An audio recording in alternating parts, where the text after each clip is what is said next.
ഹരേ കൃഷ്ണ. എല്ലാവർക്കും മാധവത്തിലേക്ക് സ്വാഗതം. ഭഗവത്ഗീതയിലെ 2-ാമത്തെ അധ്യായം സാഖ്യയോഗയാണ് നമ്മൾ പഠിച്ചുകൊണ്ടിരിക്കുന്നത്. സാഖ്യയോഗയിലെ 36 ശ്ലോകങ്ങൾ വരെ നമ്മൾ പഠിച്ചു. കുരുക്ഷേത്ര യുദ്ധം തുടങ്ങാൻ പോവുകയാണ്. തന്നോട് യുദ്ധം ചെയ്യാൻ വന്നിരിക്കുന്ന ആളുകളെ കണ്ടപ്പോൾ തനിക്ക് യുദ്ധം ചെയ്യാൻ സാധിക്കുകയില്ല.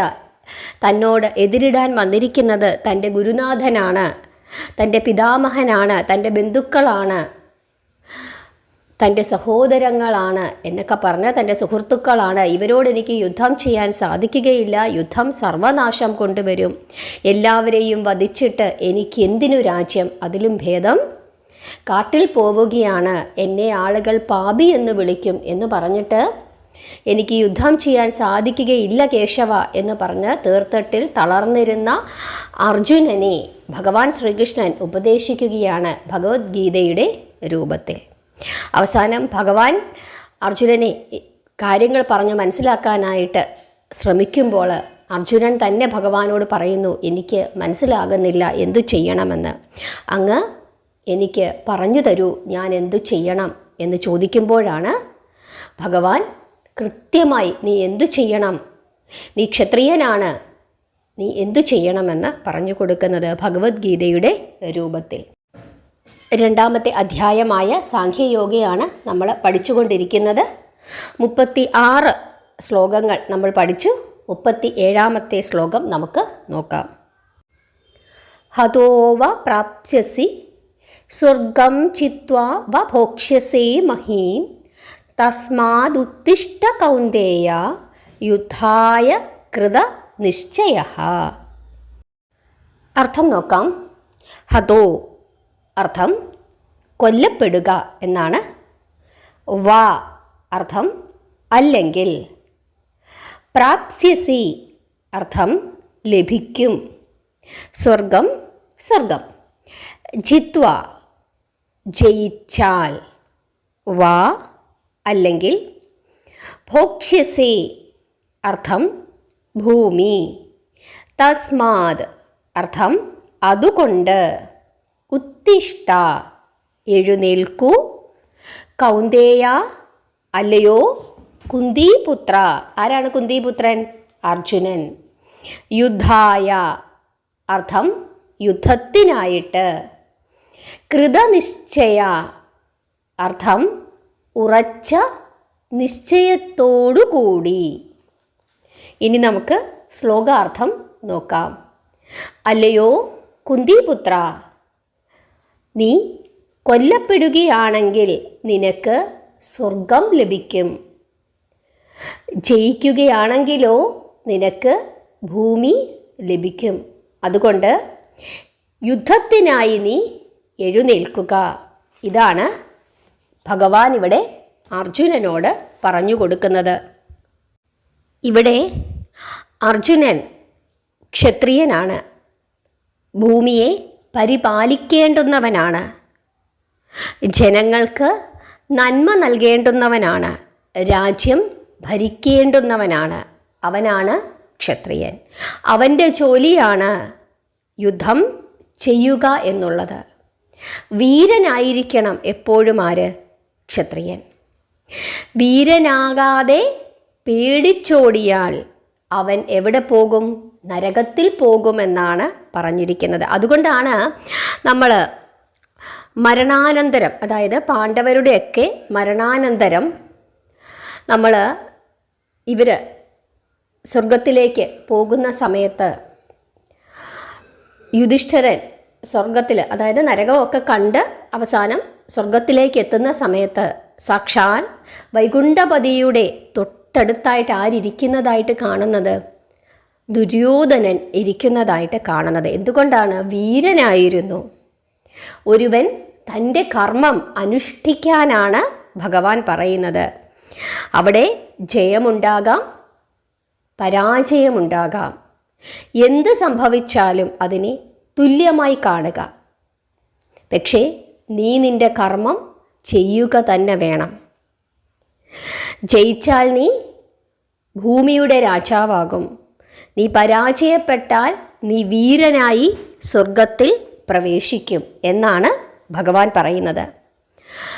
നമ്മളെല്ലാവരും അങ്ങനെ തന്നെയാണ് ചെയ്യേണ്ടുന്നത്. ചിലപ്പോൾ നമ്മൾ ഒരു കാര്യം ചെയ്യും, വളരെ ആത്മാർത്ഥതയോടുകൂടി, സത്യസന്ധതയോടുകൂടി, വളരെ ഉത്തരവാദിത്വത്തോടു കൂടി ചില കാര്യങ്ങൾ നമ്മൾ ചെയ്യും. പക്ഷേ പരാജയപ്പെടും. നമുക്ക് വലിയ വിഷമം വരും. ഞാൻ ഇത്രയും ഉത്തരവാദിത്വത്തോടു കൂടി, ഇത്രയും ഉറക്ക വളച്ചിരുന്ന് ഞാൻ പഠിച്ചു, പക്ഷേ ഞാൻ തോറ്റുപോയി എന്ന് നമ്മൾ ചിന്തിക്കും.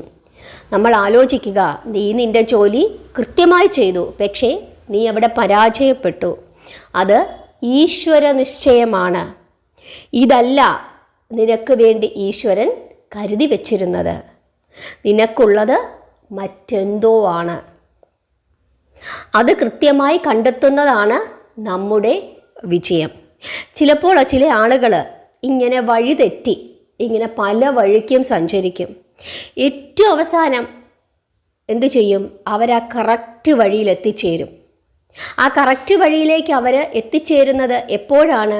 അവർ കൃത്യമായി നാമം ജപിക്കുകയും ഭഗവാനെ വിളിച്ച് പ്രാർത്ഥിക്കുകയും ചെയ്യുമ്പോൾ ആ കറക്റ്റ് റൂട്ടിൽ അവർ എത്തിച്ചേരും. ആ സമയത്ത് അവർ പറയും, ഈ കാര്യം ഞാൻ എൻ്റെ 21 വയസ്സിൽ ചെയ്തിരുന്നുവെങ്കിൽ എനിക്കെത്ര ലാഭമുണ്ടായേനെ.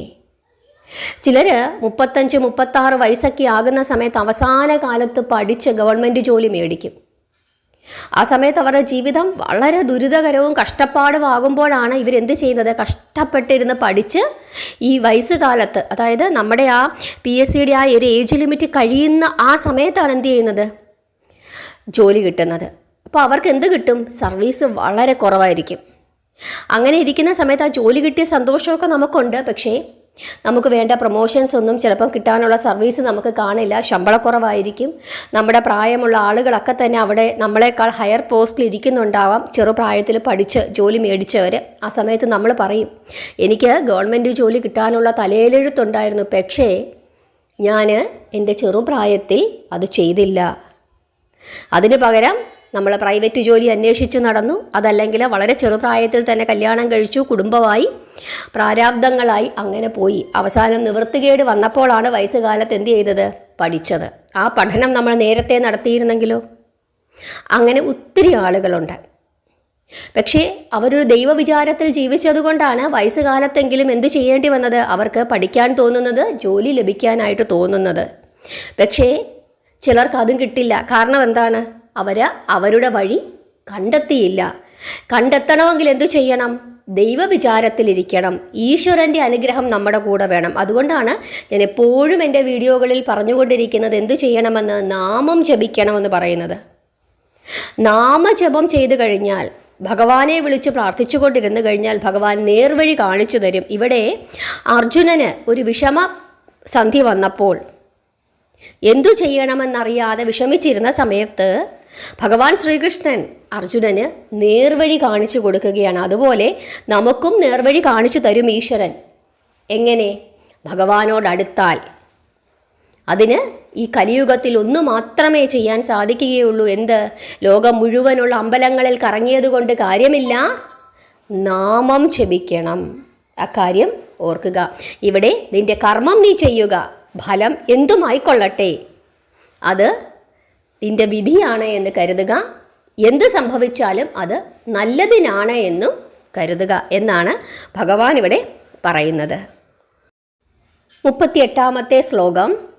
സുഖദുഃഖ സമേ കൃത്വാ ലാഭാലാഭൗ ജയാജയൗ തദോ യുദ്ധായ യുജിസ്വ നൈവം പാപം അവാപ്സ്യസി. അർത്ഥം നോക്കാം. സുഖ ദുഃഖങ്ങളിൽ, സമേ തുല്യമായി, കൃത്വ അനുഭവിക്കുക, ലാഭാലാഭൗ അർത്ഥം ലാഭനഷ്ടങ്ങളിൽ, ജയാജയൗ അർത്ഥം ജയപരാജയങ്ങൾ, തതോ അർത്ഥം തത്സമയം, യുദ്ധായ യുദ്ധത്തിനായിട്ട്, യുജിസ്വ അർത്ഥം ഏർപ്പെടുക, നൈവം അതിൽ 2 വാക്കുകളാണ് ന ഏവം, അതാണ് നൈവമായത്. അതിൽ ന നമുക്കറിയാം അർത്ഥം ഇല്ല, ഏവം ഇപ്രകാരം. പാപം അർത്ഥം അധർമ്മം അല്ലെങ്കിൽ പാപം. അവാപ്സ്യസി അർത്ഥം പാത്രീഭവിക്കുന്നു. ഇനി നമുക്ക് ശ്ലോകാർത്ഥം നോക്കാം. അതായത് ലാഭനഷ്ടങ്ങളായും ജയാപരാജയങ്ങളായും ഒക്കെ വന്നു ചേരുന്ന സുഖത്തെയും ദുഃഖത്തെയും തുല്യനിലയിൽ കണ്ടുകൊണ്ട് ആ മനോഭാവം നിലനിർത്തി യുദ്ധത്തിനായി നീ ഒരുങ്ങൂ പാർത്ഥ. അങ്ങനെ നീ ചെയ്താൽ പാപം നിന്നെ ബാധിക്കുകയില്ല എന്നാണ് പറയുന്നത്. അതായത് യുദ്ധം ചെയ്യുന്നത് പാപമാണ് എന്ന് പറഞ്ഞുകൊണ്ടാണ് അർജുനൻ ഇവിടെ തളർന്ന് ഇരിക്കുന്നത്. ആ സമയത്താണ് ഭഗവാൻ ഈ കാര്യങ്ങളൊക്കെ പറഞ്ഞു കൊടുക്കുന്നത്. സുഖങ്ങളും ദുഃഖങ്ങളും ഒക്കെ ഉണ്ടാകും, ലാഭങ്ങളും നഷ്ടങ്ങളും ഉണ്ടാകും, ജയങ്ങളും പരാജയങ്ങളും ഉണ്ടാകും. പക്ഷേ അതെല്ലാം തന്നെ നീ തുല്യമായി കാണുക, അതൊക്കെ ജീവിതത്തിൻ്റെ ഭാഗങ്ങളായി നീ കണക്കാക്കുക. എന്നിട്ട് നീ നിൻ്റെ ജോലി ചെയ്യുക, നീ യുദ്ധം ചെയ്യുക. ഇപ്പോൾ പരീക്ഷ എഴുതാൻ പോകുമ്പം നമ്മൾ എന്ത് ചെയ്യും? നന്നായി പഠിക്കും, നമ്മൾ പരീക്ഷ എഴുതും. ചില സമയത്ത് നമുക്ക് എന്ത് സംഭവിക്കാം? ജയം സംഭവിക്കാം. ചില സമയത്തോ പരാജയം സംഭവിക്കാം. പക്ഷേ പരാജയപ്പെടും എന്ന് ചിന്തിച്ചുകൊണ്ട് നമ്മൾ ആരെങ്കിലും പരീക്ഷ എഴുതാൻ പോകാതിരിക്കുമോ? ഇല്ല. അങ്ങനെ പരീക്ഷ എഴുതാൻ പോകാതിരുന്നാൽ ആരെയാണത് ബാധിക്കുന്നത്? ആർക്കാണ് നഷ്ടമുണ്ടാകുന്നത്? നമുക്ക് തന്നെയാണ് നഷ്ടമുണ്ടാകുന്നത്. ആ കാര്യമാണ് ഭഗവാൻ ഇവിടെ പറയുന്നത്. നീ നിൻ്റെ ജോലി ചെയ്യുക. ചില സമയത്ത് ജയമുണ്ടാകാം, ചിലപ്പോൾ പരാജയമുണ്ടാകാം. നമ്മുടെ ജീവിതമാണ്, നമ്മുടെ ജീവിതത്തിൽ സുഖമുണ്ടാകാം, ദുഃഖമുണ്ടാകാം, ലാഭങ്ങളുണ്ടാകാം, നഷ്ടങ്ങളുണ്ടാകാം. ഇതൊക്കെ ഉണ്ടാകുമെന്ന് കരുതി നമ്മളത് ചെയ്യാതിരുന്നു കഴിഞ്ഞാൽ, നമ്മൾ ആ കൃത്യം നിർവഹിക്കാതെ ഇരുന്നു കഴിഞ്ഞാൽ അത് നല്ലതല്ല, അത് പാപമാണ്. പക്ഷെ നീ അത് ചെയ്താൽ, നീ നിൻ്റെ ജോലി ചെയ്താൽ നിന്നിൽ യാതൊരു പാപവും ഏൽക്കുകയില്ല എന്ന് വീണ്ടും ഭഗവാൻ പറയുകയാണ്. നിൻ്റെ ജോലി നീ ചെയ്യാനാണ് ഭഗവാൻ പറയുന്നത്. നമ്മളോട് ഓരോരുത്തരോടും ഭഗവാൻ അത് തന്നെയാണ് പറഞ്ഞിരിക്കുന്നത്. നിങ്ങളിൽ എന്താണോ വന്നു ചേർന്നിരിക്കുന്ന നിങ്ങളുടെ ജോലി, ആ ജോലി കൃത്യമായി നിങ്ങൾ ചെയ്യുക. ഫലം ഭഗവാൻ തന്നുകൊള്ളും. നമ്മൾ ആഗ്രഹിക്കുന്നത് പോലെയുള്ള ഫലമല്ല അവിടെ ലഭിക്കുന്നതെങ്കിൽ പോലും നമ്മുടെ ആഗ്രഹം തെറ്റായിരുന്നു. അതുകൊണ്ടാണ് ഭഗവാൻ അവിടെ നമുക്ക് ജയം നൽകാഞ്ഞത്. ഇതല്ല നിങ്ങൾക്ക് വെച്ചിരുന്നത്, നിങ്ങൾക്ക് ഇതിനേക്കാൾ മെച്ചപ്പെട്ട മറ്റെന്തോ ആണ് ഭഗവാൻ വെച്ചിരിക്കുന്നത് എന്ന് നിങ്ങൾ കണക്കാക്കി ആ പരാജയത്തിൽ അത് ഈശ്വരൻ്റെ നിശ്ചയമാണ് എന്ന് കണക്കാക്കിക്കൊണ്ട് ഏതാണ് ശരിയെന്ന് ഭഗവാനോട് ചോദിച്ച് മനസ്സിലാക്കിക്കൊണ്ട് നിങ്ങൾ മുമ്പോട്ട് പോയി കഴിഞ്ഞാൽ തീർച്ചയായും ഭഗവാന്റെ അനുഗ്രഹം നമുക്കുണ്ടാകും. ഭഗവാൻ നമ്മളെ നേർവഴി കാണിച്ചു തരും. അതാണ് നമ്മൾ ഭഗവാനോട് എപ്പോഴും പ്രാർത്ഥിക്കേണ്ടത്. ഭഗവാനേ, ശരിയായ വഴി എനിക്ക് കാണിച്ചു നൽകണമേ. എൻ്റെ ബുദ്ധിയും എൻ്റെ ചിന്തകളും നേർവഴിക്കാകണമേ. അങ്ങനെ നമ്മുടെ ബുദ്ധിയും ചിന്തകളും നേർവഴിക്കായാൽ തന്നെ നമ്മുടെ ജീവിതം രക്ഷപ്പെടും. പലപ്പോഴും നമ്മുടെ ജീവിതം രക്ഷപ്പെടാത്തത് എന്തുകൊണ്ടാണ്? നമ്മുടെ പ്രവൃത്തി കൊണ്ടാണ്. ശരിയായ തീരുമാനങ്ങൾ ശരിയായ സമയത്ത് എടുക്കാൻ നമുക്ക് സാധിക്കാത്തത് കൊണ്ടാണ് പലപ്പോഴും നമുക്ക് എന്തുണ്ടാകുന്നത്? പ്രശ്നങ്ങൾ ഉണ്ടാകുന്നത്. ആ സമയത്ത് വേണ്ടാത്ത തീരുമാനങ്ങൾ എടുക്കുവാൻ നമ്മളെ പ്രേരിപ്പിക്കുന്നത് ആരാണ്? പിശാചാണ്, ദുർമൂർത്തികളാണ്. അവിടെ ഭഗവാന്റെ സാന്നിധ്യം ഉണ്ടാകണമെങ്കിൽ പിശാചുക്കൾ ഒഴിഞ്ഞുപോയി നമ്മുടെ മനസ്സിന് ശരിയായ ചിന്തകളും ബോധങ്ങളും ഉണ്ടാകണമെങ്കിൽ നമ്മൾ എന്തു ചെയ്യണം? നിരന്തരം നാമം ജപിച്ചുകൊണ്ടേയിരിക്കണം. എല്ലാവർക്കും മനസ്സിലായി എന്ന് വിശ്വസിക്കുന്നു. എപ്പോഴും ഞാൻ നാമം ജപിക്കുന്നതിനെ പറ്റി പറയുന്നത് അതുകൊണ്ടാണ്. നിങ്ങൾ നിരന്തരം നാമം ജപിച്ചുകൊണ്ടേയിരിക്കുക. ഇന്ന് ഞാൻ ഇതിൻ്റെ തൊട്ട് മുമ്പിട്ട വീഡിയോയിലും അക്കാര്യം വിശദമായി തന്നെ പറഞ്ഞിട്ടുണ്ട്. രാവിലെ ഏത് നാമം ജപിക്കണം, വൈകുന്നേരം ഏത് നാമം ജപിക്കണം എന്നുള്ളതിനെ പറ്റിയൊക്കെ വളരെ വിശദമായി പറഞ്ഞിട്ടുണ്ട്. കേട്ടിട്ടില്ലെങ്കിൽ നിങ്ങളത് കേൾക്കണം. നിങ്ങളുടെ അഭിപ്രായങ്ങൾ പറയുക, നാമം ജപിക്കുക, ഭഗവാന്റെ കഥകൾ കേൾക്കുക. എല്ലാവരെയും ഭഗവാൻ അനുഗ്രഹിക്കട്ടെ. ഹരേ കൃഷ്ണ.